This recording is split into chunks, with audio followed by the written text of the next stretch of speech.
All right, welcome in. So today I'm giving you 6 quick tips for how to craft a stronger purchase offer in today's competitive sellers market.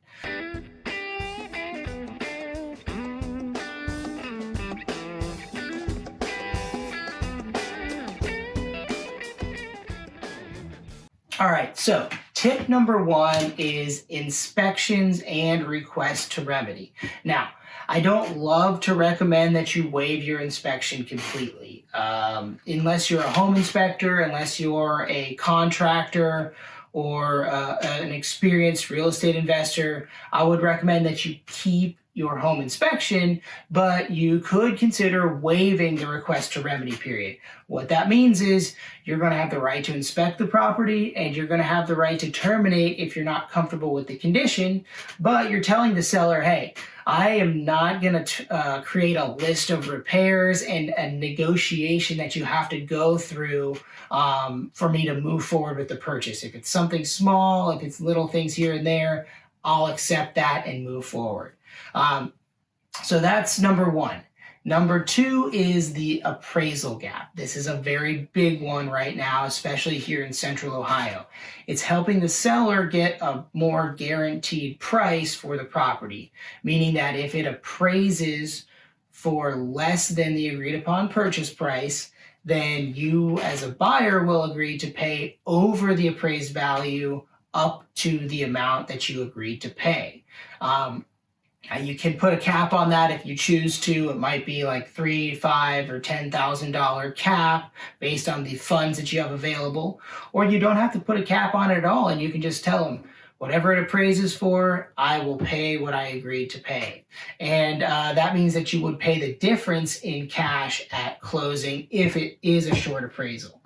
Now, in doing that, my recommendation is we look hard at the comps and we help you determine whether it's a good decision to do that or not, and then you can decide if it's the right thing for you.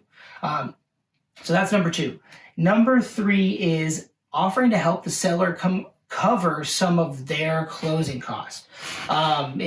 There's a lot of closing costs associated with selling your property, including title insurance here in Central Ohio. So you could offer to cover your own title insurance, which could save the seller anywhere from a couple of $100s to a couple of $1,000s, depending on the price of the property. But there's many ways you can offer to help them offset costs, and it's just something to consider to make your offer stronger. The 4th one is non-refundable earnest money deposit. So that is telling the seller, whatever your earnest money deposit is, if I choose not to move forward with the property for any reason, I'm going to allow you to keep that deposit amount. I usually recommend somewhere in the range of 0.5% to 1% of the purchase price as an earnest money deposit, but that is a variable that you can choose as a buyer. The higher you go, the stronger that makes your offer. Obviously, you only want to do this if you're very confident in moving forward with the purchase. So that was number 4. Number 5 is your pre-approval and your proof of funds. This is an obvious one that I'd recommend any market that you use a strong lender that gives a strong pre-approval, but especially now. You want to be working with a lender that can communicate to the seller that you are a well-qualified buyer and that they can for sure help get you to close on the property. And if you're offering to put a large down payment amount down, if you're offering to do appraisal gap coverage, or if you're not even using a lender and you're just paying cash, you want to make sure that you have the proof of funds available for the amount needed. Okay, and then the last one, number 6, is an easy one that I recommend for most buyers. If you have the flexibility in your schedule and your timing for moving, I recommend that you be flexible with the closing date and the possession date.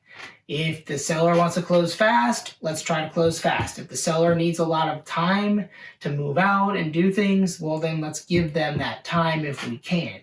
And if they ask for a few days possession after closing, I recommend we try to allow that. We can create a clause that would protect you for that time period to make sure that they have insurance and that they cover their own liabilities and things for that time period of possession. But it could be the difference between them selecting your offer and another one. So I would encourage you to be as flexible as you can with those simple things. So that's my 6 tips for crafting a stronger offer. If you have any questions, let me know.